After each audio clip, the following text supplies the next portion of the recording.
दोस्तों, जिस अस्पताल में पति डॉक्टर था, उसी अस्पताल में उसकी तलाकशुदा पत्नी अपनी डिलीवरी करवाने के लिए भर्ती हुई थी।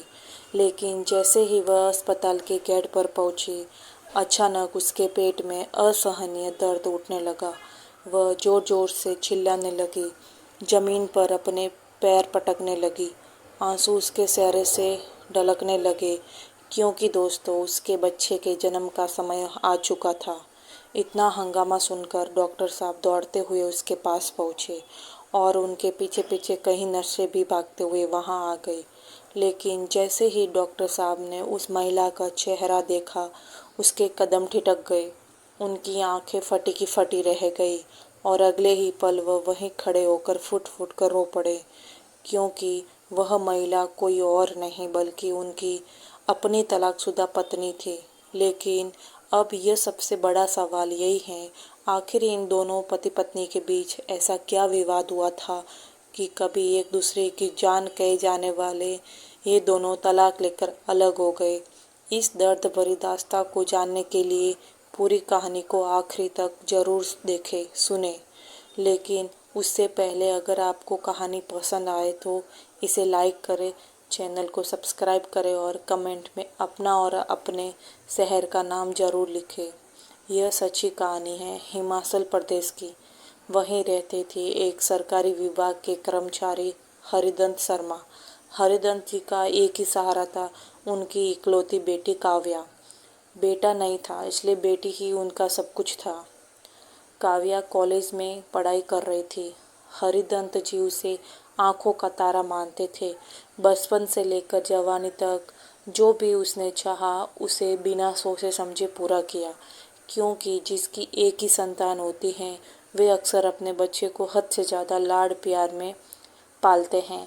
गलती हो जाए तो डांटते नहीं, उल्टा और मानते हैं।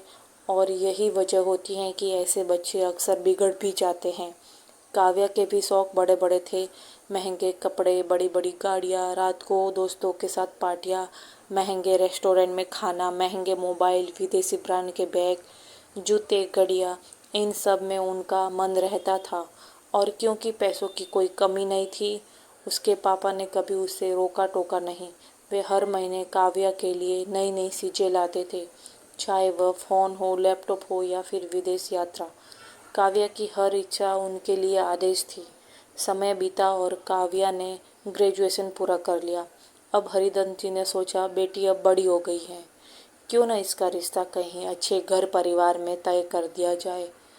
एक दिन उन्होंने बेटी से कहा, बेटी अब हम सोच रहे कि तुम्हारा विवाह कर दे, लेकिन अगर तुम चाहो तो आगे की पढ़ाई शादी के बाद भी कर सकती हो।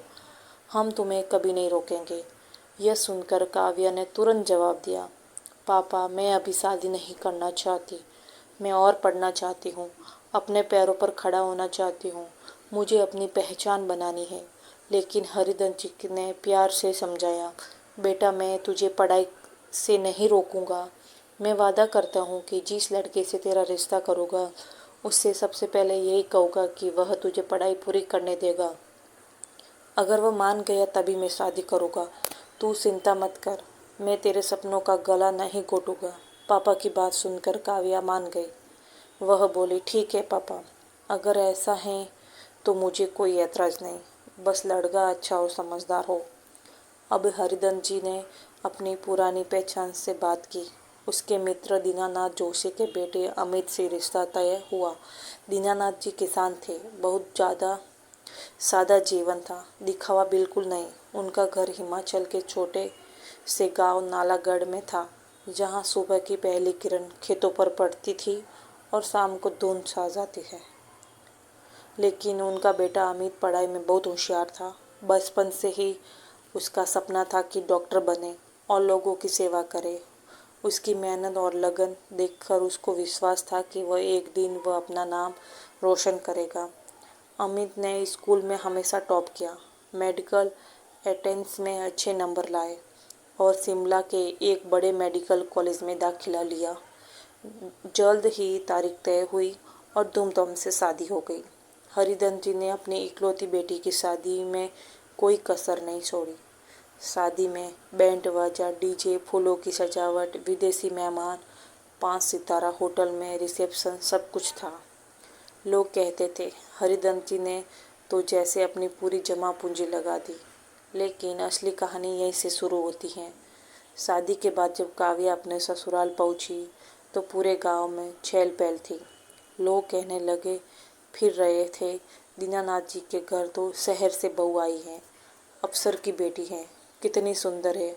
आंगन में औरतें उसे देखने को उतावली थी। बच्चे उनकी चुन्नी और गहनों को निहार रहे थे। दीनानाथ जी और उनकी पत्नी सरोज देवी बहुत खुश थे कि बेटे अमित को जीवन साथी मिल गई। उन्होंने काव्या का स्वागत दूध, शक्कर और फूलों से किया। लेकिन जैसा हर शादी के बाद होता है, सच्ची तस्वीर धीरे धीरे सामने आने लगी। काव्या अपने मायके में ठान बाट से फली थी। उसे बड़ी गाड़ियों में घूमने, हर हफ्ते होटल जाने, महंगे कपड़े पहनने की आदत थी। ससुराल में ये सब नहीं था। यहाँ सादगी थी, खेत की मिट्टी थी, गांव की परंपराएं थी। सुबह उठकर चूल्हे पर चाय बनाना, गायों को चारा डालना, खेत में पानी देना, ये सब काव्या के लिए बिल्कुल अजनबी था, अनजान था। दीनानाथ जी ने प्यार से समझाया, बिटिया हम किसान लोग हैं, हमारा रहन सहन बहुत साधारण है। तुम छोटे कपड़े पहनकर गांव में मत निकला करो, लोग तरह तरह की बातें करेंगे, यह हमारी इज्जत का सवाल है। लेकिन काव्या को ये सब बिल्कुल पसंद नहीं आया। उसने गुस्से में कहा, देखिए मैं अपनी मर्जी से जीना चाहती हूँ। अगर मुझे इस घर में रखना है तो मेरी हर ख्वाहिश पूरी करनी होगी। मुझे कार चाहिए, ड्राइवर चाहिए, हर हफ्ते शहर जाना है, शॉपिंग करनी है, वरना मैं यहाँ नहीं रह सकती। काव्या की बात सुनकर दीनानाथ जी और सरोज देवी एक दूसरे का मुंह देखने लगे। उन्हें समझ नहीं आ रहा था कि इतनी पढ़ी लिखी लड़की में इतना घमंड कैसे हो सकता है। अमित चुपचाप खड़ा सब सुन रहा था। उसने प्यार से काव्या को समझाने की कोशिश की, काव्या थोड़ा समय दो, गांव की ज़िंदगी धीरे धीरे समझ में आ जाएगी। मैं डॉक्टर बनने की पढ़ाई कर रहा हूँ, अभी हमारी आमदनी सीमित है, लेकिन भविष्य में सब ठीक हो जाएगा। लेकिन काव्या को भविष्य नहीं, वर्तमान चाहिए था। उसे हर चीज़ अभी चाहिए थी। वह बार बार मायके जाने लगी। शहर की सौंद उसे गांव की सादगी से ज़्यादा भाती थी। हर बार मायके से लौटते समय उसका मन और भारी हो जाता। धीरे धीरे घर में कहल बढ़ने लगी। छोटी छोटी बातों पर झगड़े होने लगे, कभी कपड़ों को लेकर, कभी खर्चों को लेकर, कभी गांव की बातों को लेकर। अमित दिन रात पढ़ाई में लगा रहता ताकि जल्दी से डॉक्टर बनकर अपनी पत्नी को बेहतर ज़िंदगी दे सके। लेकिन काव्या को उसका संघर्ष दिखाई नहीं देता था। उसे लगता था कि अमित जानबूझकर उसकी ज़िंदगी खराब कर रहा है। एक दिन झगड़ा इतना बढ़ गया कि काव्या ने साफ शब्दों में कह दिया, मुझे ये गांव, ये घर, ये गरीब कुछ भी पसंद नहीं है। अगर तुम मुझे शहर में वो ज़िंदगी नहीं दे सकते जिसकी मैं हकदार हूँ, तो मुझे आज़ाद कर दो। अमित को यह सुनकर जैसे करंट लग गया। जिस लड़की को उसने जीवन साथी माना था, वही लड़की आज उसे बोझ समझ रही थी। उस रात अमित पहली बार फूट फूट कर रोया, लेकिन उसने किसी को कुछ नहीं कहा। कुछ दिनों बाद काव्या मायके चली गई और वापस नहीं लौटी। हरिदंत जी ने भी शुरू में बेटी का साथ दिया। उन्हें लगा कि बेटी दुखी है तो जरूर ससुराल वालों में ही कोई कमी होगी। पंचायत बैठी, रिश्तेदार आए, समझाने की कोशिश हुई, लेकिन काव्या टस से मच नहीं हुई। आखिरकार मामला अदालत तक पहुंच गया। तलाक की तारीख तय हो गई। अमित ने आखिरी बार काव्या से कहा, अगर तुम वापस आना चाहो तो मेरे दरवाजे हमेशा खुले हैं। लेकिन काव्या ने बिना उसकी ओर देखे कागजों पर दस्तखत कर दिए। तलाक के कुछ महीनों बाद अमित ने अपनी पढ़ाई पूरी की और डॉक्टर बन गया। उसे उसी शहर में बड़े अस्पताल में नौकरी मिल गई। उसने खुद को पूरी तरह अपने पेश में झोंक दिया। उसके लिए अब मरीज ही उसका परिवार थे। उधर काव्या की ज़िंदगी भी वैसी नहीं रही जैसी उसने सोची थी। मायके में पिता की तबीयत बिगड़ने लगी। सरकारी नौकरी का रिटायरमेंट भी नज़दीक था। खर्चे बढ़ने लगे। जिस ऐशो आराम की उसे आदत थी वह धीरे धीरे कम होता चला गया। इसी बीच काव्या को पता चला कि वह माँ बनने वाली है। यह खबर उसके लिए खुशी से ज़्यादा डर लेकर आई। तलाक के बाद वह पूरी तरह अकेली थी। समाज के ताने, रिश्तेदारों की बातें और भविष्य की चिंता उसे भीतर से तोड़ने लगे। जब डिलीवरी का समय नज़दीक आया तो हरिदंती ने उसे शहर के उसी अस्पताल में भर्ती कराया जो सबसे अच्छा माना जाता था। किसी को नहीं पता था कि उसी अस्पताल में अमित अब डॉक्टर बनकर काम कर रहा है। और फिर वही पल आया। अस्पताल के गेट पर काव्या को अचानक तेज दर्द उठा। वह चीखने लगी। नर्सें दौड़ी, स्ट्रेचर लाया आया और तभी अमित वहां पहुंचा। जैसे ही उसकी नज़र काव्या पर पड़ी, उसका दिल बैठ गया। वही चेहरा, वही आंखें, वही दर्द, लेकिन अब रिश्ता सिर्फ एक मरीज और एक डॉक्टर का था। अमित ने अपने आंसू पोंछे और खुद को संभाला। उसने पूरी जिम्मेदारी से ऑपरेशन की तैयारी करवाई। जांच से पता चला कि काव्या की हालत गंभीर है। ज़्यादा खून बह चुका था और तुरंत ब्लड की ज़रूरत थी। नर्स ने कहा, डॉक्टर साहब, ब्लड ग्रुप मैच नहीं हो रहा है।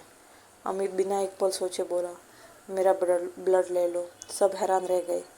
किसी ने कहा, लेकिन ये आपकी। अमित ने बात काट दी। अभी वो सिर्फ एक मरीज है और एक माँ है। ऑपरेशन सफल रहा। काव्या ने एक स्वस्थ बच्चे को जन्म दिया। जब उसे होश आया और उसने अमित को सामने खड़ा देखा तो उसकी आंखों में आंसू बहने लगे। वह फूट फूट कर रोने लगी। उसने कांपती आवाज़ में कहा, मैंने तुम्हारे साथ बहुत गलत किया। अमित ने शांत स्वर में कहा, बीती बातों को छोड़ दो। अब सिर्फ बच्चे की ज़िंदगी मायने रखती है। कुछ दिन बाद काव्या को अस्पताल से छुट्टी मिल गई। हरिदंती अपनी बेटी की हालत देखकर टूट चुके थे। उन्होंने अमित के सामने हाथ जोड़कर माफ़ी मांगी। बोले, बेटा, गलती हमारी परवरिश की थी। अमित ने उनके पैर छुए और कहा, बापूजी, अब सब ठीक है। समय के साथ काव्या में बदलाव आने लगा। उसने अपनी गलतियों को समझा, उसने सादगी को अपनाया और बच्चे के भविष्य के लिए जीने लगे। अमित ने भी बच्चे की जिम्मेदारी पूरी ईमानदारी से निभाई। कुछ रिश्ते कागज़ पर ख़त्म हो जाते हैं लेकिन दिल से कभी ख़त्म नहीं होते। ये कहानी हमें सिखाती है कि सच्चा प्यार शर्तों का मोहताज नहीं होता और इंसानियत हर रिश्ते से ऊपर होती है। ये कहानी आपको सुनने में कैसी लगी, कमेंट करके ज़रूर बताना। आपके